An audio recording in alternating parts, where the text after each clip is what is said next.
Pour lutter contre le changement climatique, il faut réduire les émissions de gaz à effet de serre, ce qui, en termes économiques, se traduit par mettre un prix sur le carbone, ou plutôt les réductions d'émissions de carbone. Et c'est ça qui a été fait jusqu'à présent dans la plupart des pays, en France ou en Europe, mais avec un succès assez mitigé.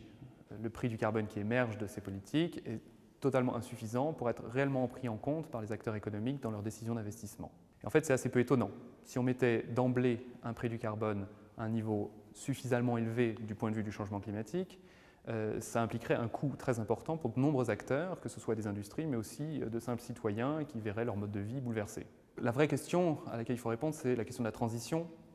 Et la transition d'une croissance carbonée à une croissance bas carbone, et ce processus de transition mérite à lui seul des outils de politique publique vraiment spécifiques. C'est ce qu'on propose dans cette note.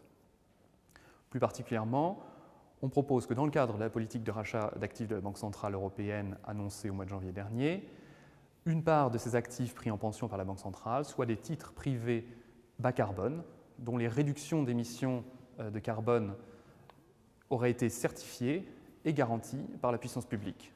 De cette manière, on redirige d'emblée les nouveaux investissements vers des secteurs réellement bas carbone, avec une valorisation intrinsèque du carbone élevée, et on n'attaque pas le stock de capital tout de suite avec un prix très élevé. Ce n'est que, in fine, que les deux valorisations du carbone convergent. Donc cette proposition offre finalement un cadre commun pour relever les deux principaux défis qui vont se poser à l'Europe en 2015, à savoir sortir de la stagnation économique, et d'autre part celui de l'obtention d'un accord ambitieux à la conférence climatique de Paris au mois de décembre prochain.